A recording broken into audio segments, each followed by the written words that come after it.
Hello, everyone, and welcome to our fifth edition of a long webinar session that we are hosting around robotics and autonomous systems. I'm very pleased to have together with me today Marek Vanzura and Bruno Mendes Da Silva. Today, we're going to talk about the state of the autonomous vehicle industry in 2025, specifically the technical challenges to global scalability. We are still far from seeing autonomous vehicle everywhere on the road, but there are some very promising projects, and we're going to talk about that.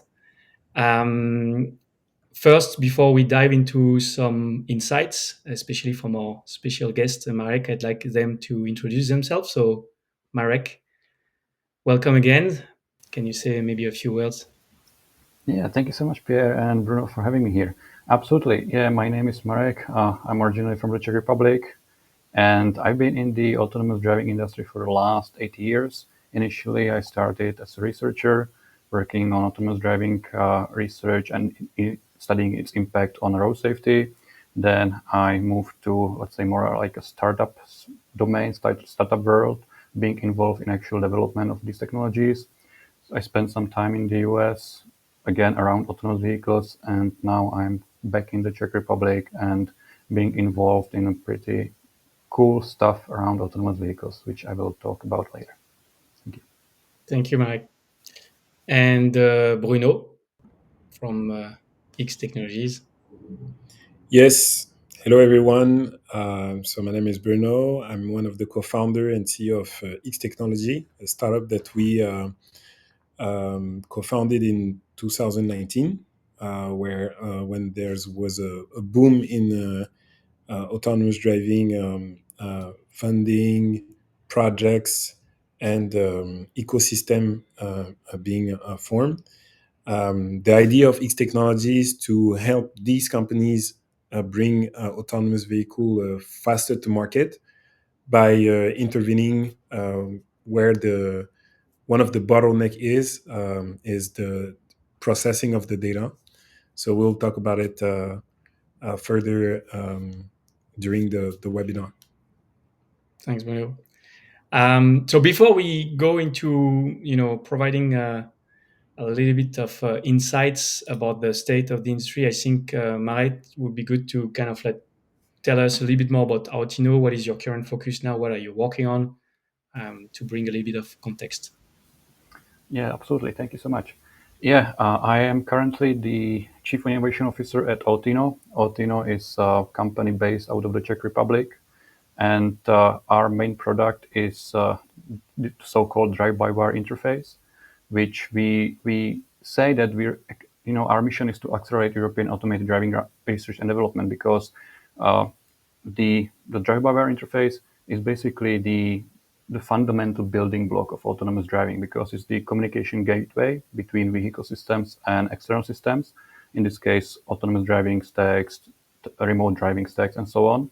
So we basically mediate the communication, the information exchange between vehicle and these autonomous driving stacks. So we have this product designed for pretty vast range of vehicles, actually, starting from small passenger cars to SUVs, crossovers, up to MPVs, small vans. And we also have in parallel product line focused on trucks. So we're actually covering pretty vast range of these vehicle types. And the team also have implemented the driver-by-wire also into buses. So really covering the full chain of vehicles. So that's our main product that we provide. And yes, as I mentioned, we actually support also quite a large range of use cases, because the drive-by-wire allows you to control the car from your own computer.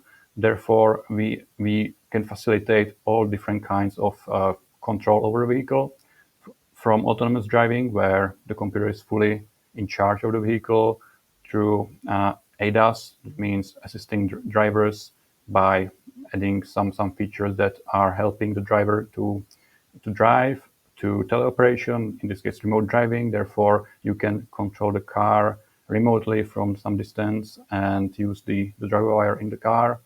Also, we have tested platooning, like connecting several vehicles wirelessly into this virtual train where one vehicle follows the other autonomously. And also, last but not least, you can implement CITS applications or use cases like communication with the road infrastructure, like pole-mounted cameras and so on, that can communicate to the car, can even control the car, and so on. So these are the use cases that you can use the drive-by-wire interface for. And when it comes to supported vehicles, as I mentioned, we actually cover very large range of these vehicles, and primarily vehicles that are built on the MQB and MEB platforms by the Volkswagen Group, so which includes all the cars, all the ID electric vehicles from Volkswagen, and you can see some other cars that we support. And when it comes the, let's say, the user groups that our product is intended for, it's basically these five groups. The first one are software developers, basically anybody who's working on some software for vehicles, either autonomous driving, remote driving, ADAS, etc., what I mentioned before, and they need some test mule to deploy this software into our drive-by-wire allows them to quickly and easily implement, integrate their solution, test it out, and work with that. The same work goes for hardware developers. In this case, if you work on radars, lidars, any sort of hardware that's used for automated driving, you can use our drive-by-wire, our test mules for testing. For universities, research centers, living labs, basically any team that's interested in doing some work on automated driving needs some test vehicle to use for these testing purposes. Then we can provide a platform, and it's basically almost plug and play solution. So you don't really have to deal with the underlying vehicle systems and so on. We just deliver this to you, and you can immediately start working with it. So that's very quickly overview about autinno. Here is my contact information. If anybody is interested in learning more, feel free to get in touch with me. Here's my email. So yeah, that's in a nutshell what we do. And yeah, back to you, Pierre. Thank you so much for this. Yeah, no, thank you, Marek, and thanks for sharing your details information. I see that we have quite some people in the audience that might also have some interesting questions. So I'm launching now the Q&A, and for people that are live today with us, they can ask their question, and hopefully we have time at the end to go through them. So now looking at the AV evolution over the past 2 years, there was a lot of consolidation, a lot of things happening since 2023. Marek, you have tested like thousands of AV platforms. How did you see the AV industry mature since 2023? Yeah, there's actually quite a lot of maturity being achieved, and I think the easiest way to see that is through the number of deployments all around the world. If we look back like 3, 4, 5 years, then we can see like basically only one deployment, which was Waymo in Phoenix, Arizona.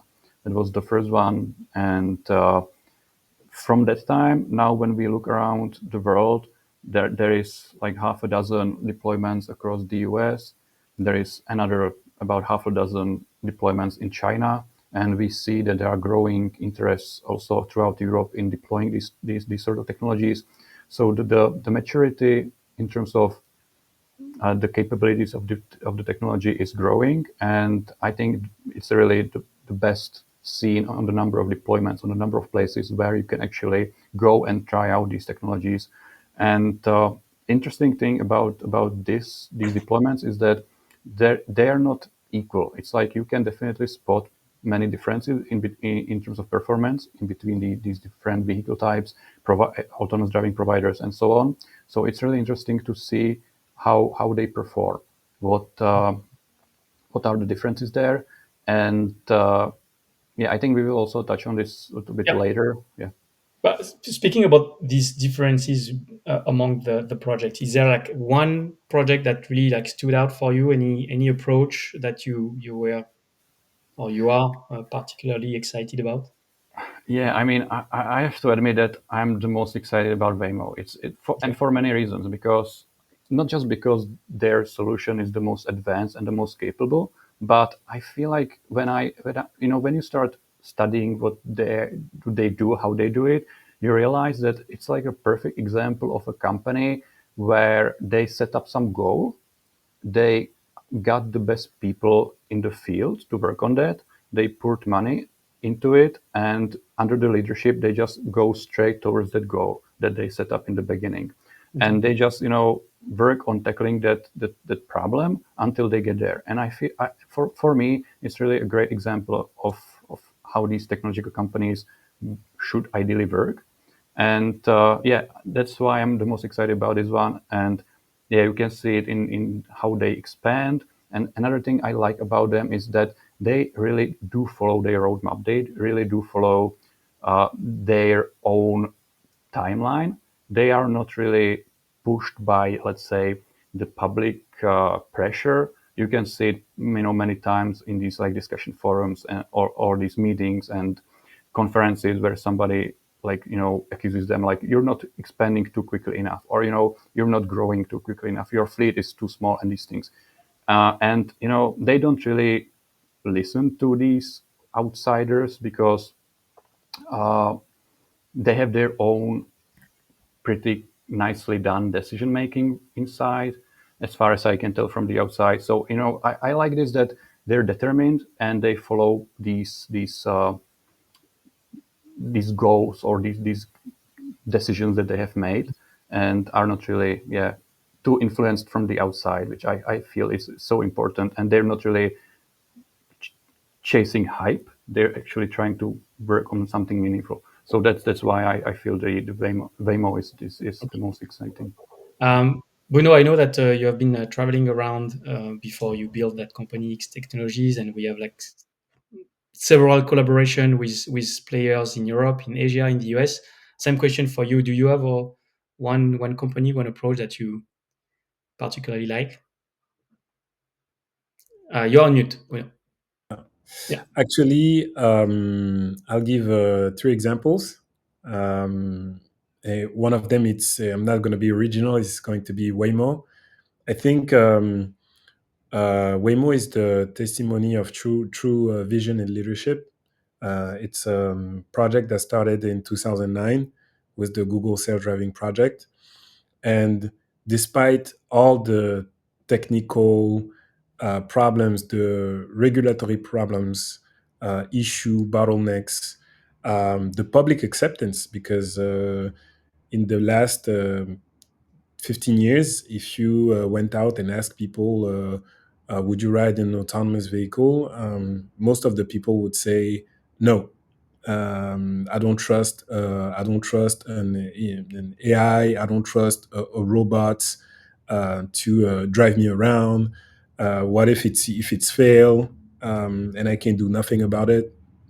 So, despite all these, let's say, um, complicated matters, like Marek said, they really stayed focused on delivering the technology, because one day it was robotaxi, then they would say no, it's autonomous trucks, then people say no, it should be shuttles, but they stick to their initial promise, which was we will carry people around at an affordable price in major cities, and they didn't flinch on that. And one interesting comment that I had from one of our early business angel, William Riggs, he said, when we were discussing Waymo, he said Waymo is not the most successful autonomous driving project, um, just because they have like a lot of money. They are the most successful autonomous driving project because the investors were willing to see the outcome. Like they want to see the outcome. So they trust the team. The CTO the co-CEO of Waymo is an early employee at an early engineer of the Google self-driving project. So it's someone that has been around for the last 10 years, And despite all the things that I've cited before, the investors said, we are going to block the noise. We are going to deliver our roadmap. And this is, I can relate also to Aurora, who is more into autonomous trucks, that has been communicating plans, roadmap every year, and they're trying to, even if they had some delay on the roadmap, they always give a state of where they are, and giving updates on where they want to go. And last month or 2 months ago, they opened the first line between Dallas and Houston in autonomous trucks, which means that they delivered the promise of saying we will move goods in autonomous trucks, and this is major.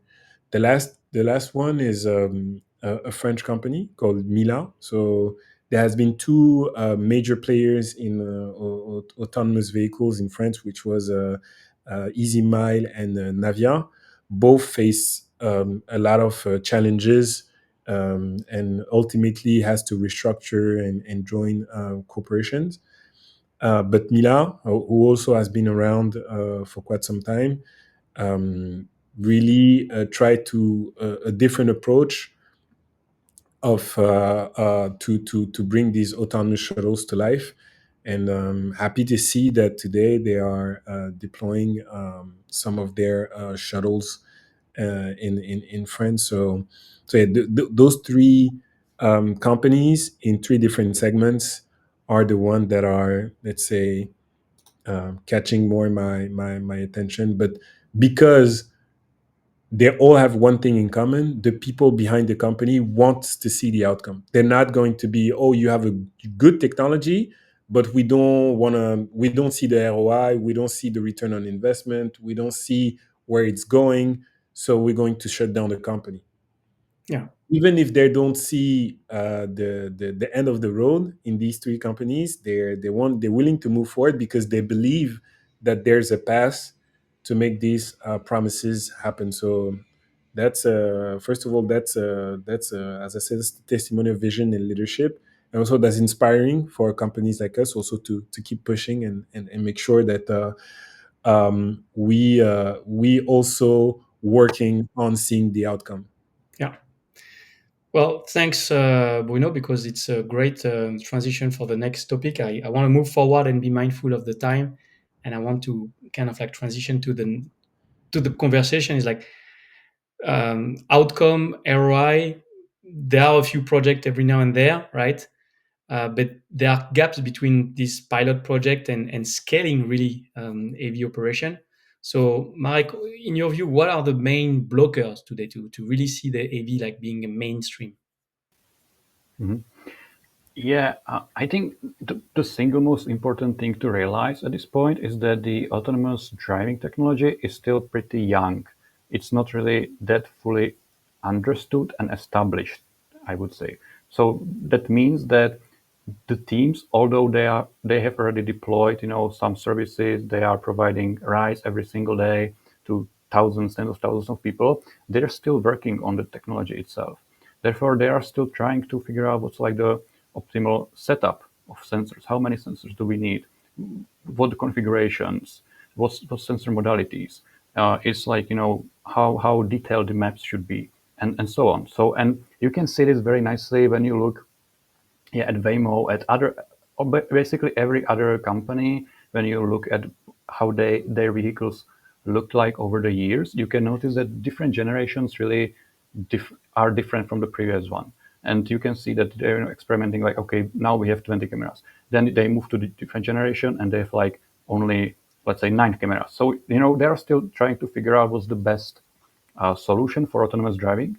And also, in parallel, there is the development of sensors, of our hardware, and so on. So it's getting cheaper. Therefore, you can put more sensors there, or you can put different sensors there, and so on. So yeah, it's still technology that's pretty heavily under development, and therefore, if you want to scale at this point in time, we can do it only, let's say, in a limited fashion. we can't really go like from now from 100 vehicles to 10 million vehicles, because we're still trying to figure out the best configurations, and we're trying to figure out the best way to manufacture these things and put them all together.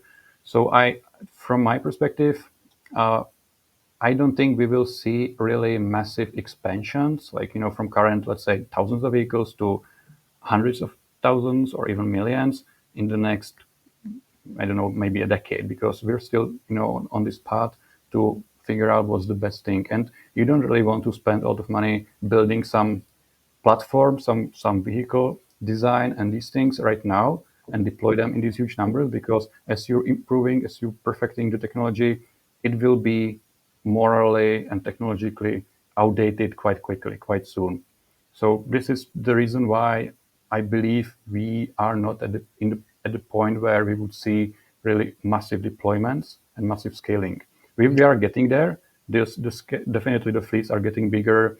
The ODDs, the operation design domains where these vehicles can operate, are getting bigger, but still we're figuring out the ideal version of the vehicle, the autonomous driving technology, before we can actually scale to really large numbers. Okay, thanks. And maybe just to continue just on that trend, um, and Bruno mentioned that with three example with three different. There. Do you see difference between like passenger car, public road, public acceptance being a little bit more challenging, and maybe a autonomous vehicle operating in a mining site, right? Mhm. Yeah, I think this is really interesting and important question, because this perspective depends on several factors. One is from what country, or let's say from which country we're looking at it. Because if you ask this question, let's say in the US, then the main focus will be definitely on robotaxis, passenger cars, maybe trucks, because these are the dominating transportation modes or type of vehicles that are used there. If you ask this question here in Europe, you will most likely get different answer, which will be revolving around, let's say, public transit vehicles, buses, or these shuttles and so on.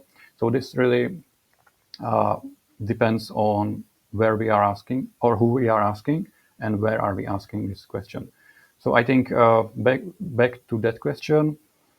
Uh, yeah, also, as Bruno mentioned earlier, like with the examples of Navia, Isimal as examples of autonomous shuttles that have their roots in France, and where, let's say, like the initial uh, examples of autonomous driving or autonomous vehicles.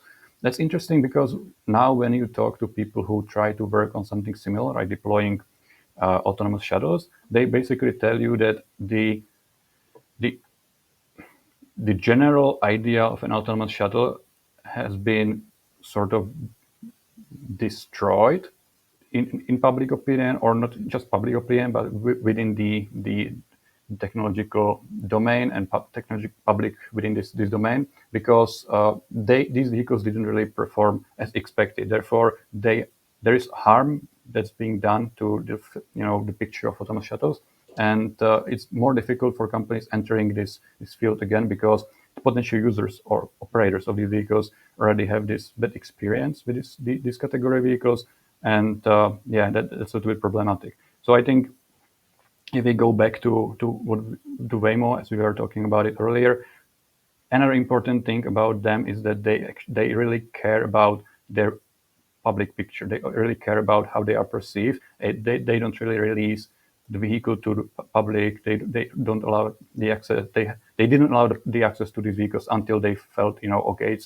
it's working good enough that people will actually be satisfied with the performance and will be getting some value for their own needs while they're trying to get somewhere. So I think this is also important to mention there. Yeah. No, thanks, Mike. I want to now kind of like dive into one specific technical challenge. I mean, you mentioned, Marek, about the technical stack maturity, still trying out which sensor suite works the best, performance issues. All of these have in common a very intensive usage of data produced by these systems. Um, Intel claimed a few years ago that AVs could generate up to 5 terabytes of data per hour. From your experience, how real is this challenge still today? I would say it is still real. I recently talked to some people who actually make HD maps, and in case of making HD maps, they told me like, yes, you can definitely generate terabytes of data per hour while collecting data for creating HD maps. So this is something definitely real. And in terms of operating AVs, they definitely collect a lot of data. They collect a lot of sensor data, a lot of vehicle data, and so on. And this might be manageable if you have one vehicle, maybe two vehicles. So you don't have a large fleet. But once you start putting many more vehicles into the fleet, it suddenly like multiply the number, the size of the data you have to work with. It is getting into great numbers, and also when you test these vehicles with, let's say, safety operators on board, they can always like and inform you, okay, this was the situation that I didn't feel comfortable about, or this was some situation that the vehicle didn't manage quite well. So they basically put some timestamp in the system, and you can go directly to the data and analyze it, and you don't have to deal with the amount of data in general in the whole. You just go directly to that specific situation. So as long as you have safety drivers on board, you can get pretty precise information about which data you have to look into. But then if you move to some driverless operations, you don't have safety drivers on board, then and you try to you're trying to figure out which data is important for you, to filter it out for your needs. Then suddenly you have less information. Maybe if you are operating the service for people and they can report some issues for you through the app, you might get some hints. Okay, I should look at this, I should look at that, depending on the precision of the information they provide you with. So you're trying to connect all these dots and information about where to look for it. So I think the main problem, the main issue in terms of data, is to filter the data out. If you're trying to look only into information, those sort of situations that are relevant for you. If you're trying to figure out, or if you're trying to find what's the edge case that you haven't seen before, you want to find it. So this is something that you have to figure out how to get to the meaningful information, the information that is, or the data point that has some value for you, and you don't want to go through something over and over again that you have spent already thousands of hours working with, because it's already known. You want to get some new information, some good new data. And this issue of getting there, this issue of figuring out what's the data is, I would say, the most challenging in the amount of data that those Yeah. tests generate. So, if I may rephrase my understanding of what you said, Mhm.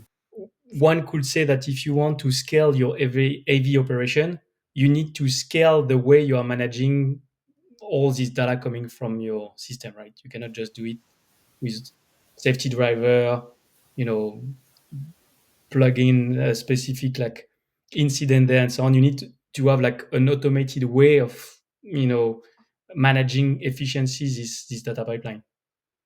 Yeah, exactly. It's faster, it's easier, and it saves you time, definitely. Yeah. I guess that's a good maybe point for Bruno to chime in and also give us his perspective about how the industry is dealing with this ocean of data, and what Heex Technologies have come up with as a potential product for this organization. Yes, thank you very much, Pierre and Mike, for giving substance to this subject. So when we started the company in 2019, the state of what we were seeing was the following. Company was building their intelligence by collecting data with data collection vehicles. So they would buy vehicles, they will retrofit them with the sensors, and then they will go out there in a specific geofence location area, and then they will collect data.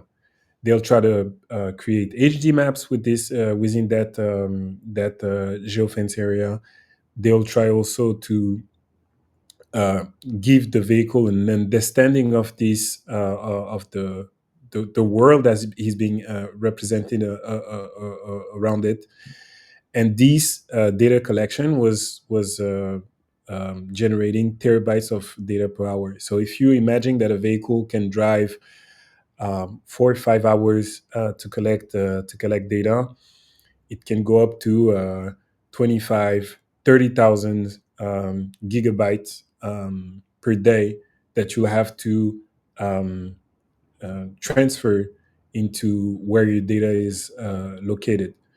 So these, as this amount of data is too big to be transmitted wirelessly or with a wire, they would remove manually the hard drives from the vehicle, and then they will plug it to what they call an upload station, which was supposed to transfer the data um, to either the cloud or their server on premise.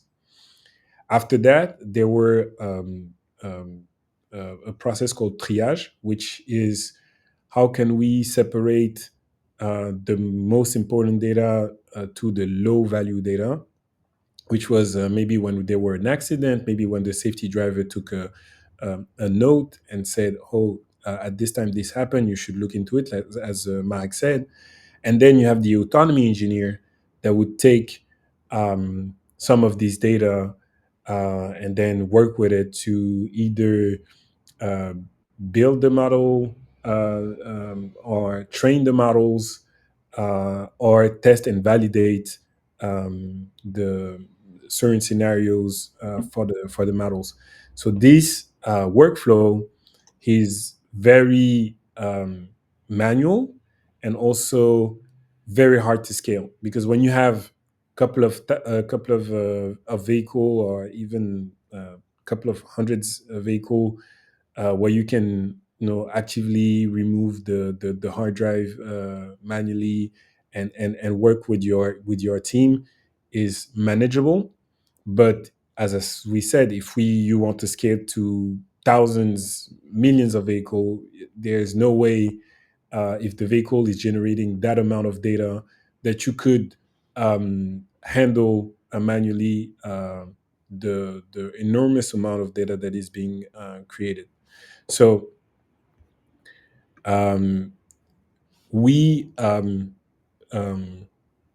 boil down this issue to three things. So the data collection side. So there's a continuous recording of data that is very complex and unstructured, and is requesting manual offloading of the data, which is very time consuming.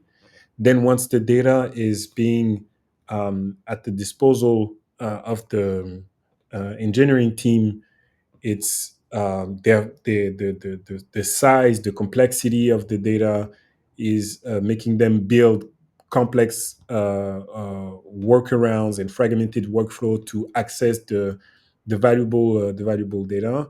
And then if you have to translate that into your model to do analysis on this data, it's even more complicated. So when we build the X, we map out the solution that were in place, and then we realize that most of the biggest company today that are let's say uh, data players are not configured to handle vehicle and sensor data, because sensor data or data coming from the physical world is very complex. It can be videos, it can be photos, it can be images, it can be 3D with the when you use lidars. It can be sensor data like radar, sonars, IMUs, GPS, GNSS. So there's a multitude of data that being recorded, and managing this heterogeneity is very hard for, let's say, the big players. So the vision that we have is since we believe that this technology at some point will be massively deployed in the next 50 years, is how can we create the standard players that is going to handle the data from the physical world, as Snowflake, Databricks, or the cloud provider are handling digital data. So we came up with a solution that is, there's the big data. So the big data is the capacity to record massive amount of data. And we believe that if we build another pipeline where we could have directly from the vehicle the most important data um, going through that pipeline, we will be able to provide valuable insight and data to the users. So we've built an agent. That an agent is a software that is can run in a background with a specific task, to be deployed within directly the vehicle. And based on that, we've built a data platform that can gives you the possibility to really um, configure that agent within the fleet of the vehicle to bring you back the data that is of interest. And what is the data of interest? The data of interest is the data related to failures, is the data related to um, misfailures, is the data related to a behavior of the vehicle that is not normal, but that didn't really provoke a failure. So if you can map out first what could be interesting for you and translate that into scenarios that are going to be deployed as what we call triggers, which is when all the condition of the scenario are met, you record the data, you'll end up with more valuable data faster, and then you'll be able to build your intelligence and also have analytics that can tell you where is your performance is going. So to sum it up, is today's or until Heex technology was formed, most of the compute of the data was made in the cloud, and the cloud can be a public cloud like AWS, Google, or Google Cloud, or Microsoft Azure, or it can be a private cloud, which is on premise,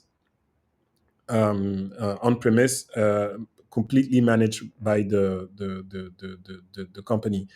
So what we wanted to create here is an approach that's saying, if we agrees that when those vehicles are going to be mainstream and are going to be um, deployed massively, and that we cannot afford to bring back the amount of data that is being generated by this vehicle, one of the key things that we will have to do is to move some of the computing that is made today on the cloud directly at the edge in the vehicle, to prioritize the data that is going to be of interest for R&D purposes and also for operation purposes. So that's why we call that smart data management, because it's better that the data, if the data is smart from the beginning, that you have to turn the data smart. Turning the data smart can be a very um, complex and very expensive effort. So being able to in advance define what can be a data of interest, what could be a relevant data for you, is interesting. And as you learn what is a data of interest, what is a relevant data for you, you can improve your scenarios, you can improve your triggers, and then it compounds until a place where you become very knowledgeable of your system, and you can get the most out of it.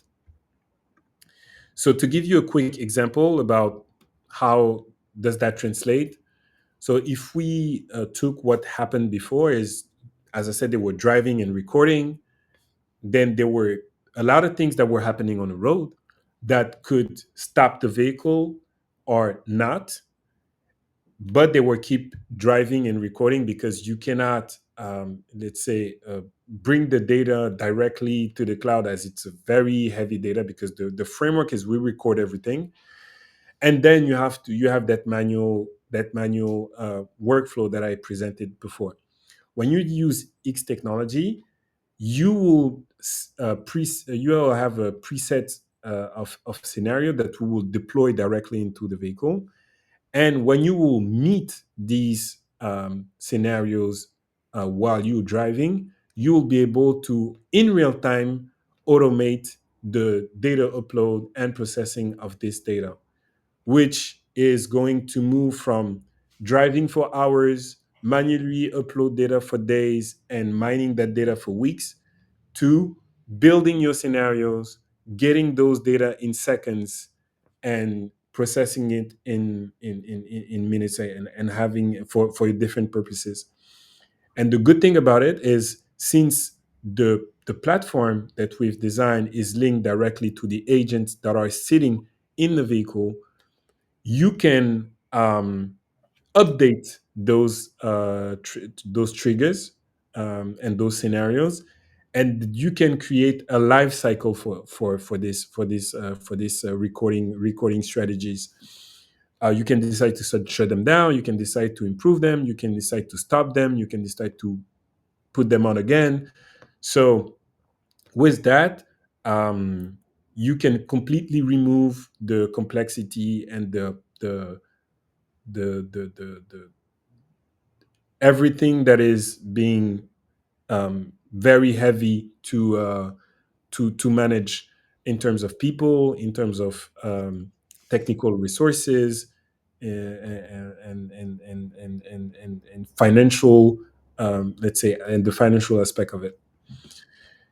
And to finish, and really put the benefits of the solution out there, you'll have a trigger based data capture, as I presented, that will give you a faster time to relevant data, that will be very cost efficient, because instead of waiting for days, weeks to get the data that you need, you'll get that in seconds. You have smaller data sets, and as we often say, at some point you don't need more data, you need better data sets. So if you have smaller data sets, you'll be able to iterate faster on the data that you need. It's more sustainable, because if you collect less data instead of collecting everything, you decrease the computing and the resources that you are allocating to that, and it gives you the possibility to scale globally. So I hope everything was clear for you.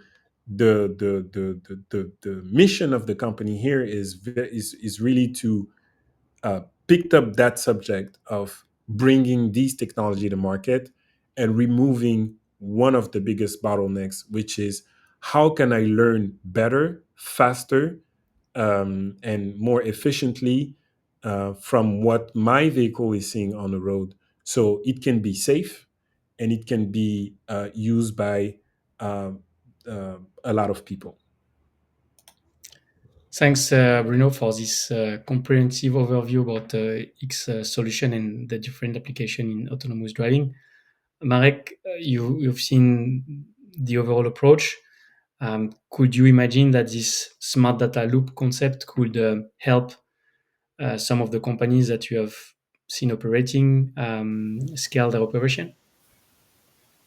Yeah, absolutely. I think this is exactly what's needed, or what many of them might be looking for. So it seems like it's very tailored for the needs of these companies. And yeah, I suppose some of them might have something built in house, some solution like this, but for some it might be really challenging, out of their scope or capability to build something like this. So I think, yeah, there definitely are companies that would take a big advantage of social like this. Great. I want to be mindful of the time, and look at, keeping 2 3 minutes for Q&A, since we are reaching the end of our webinar. There are a few questions that have been sent. How do I?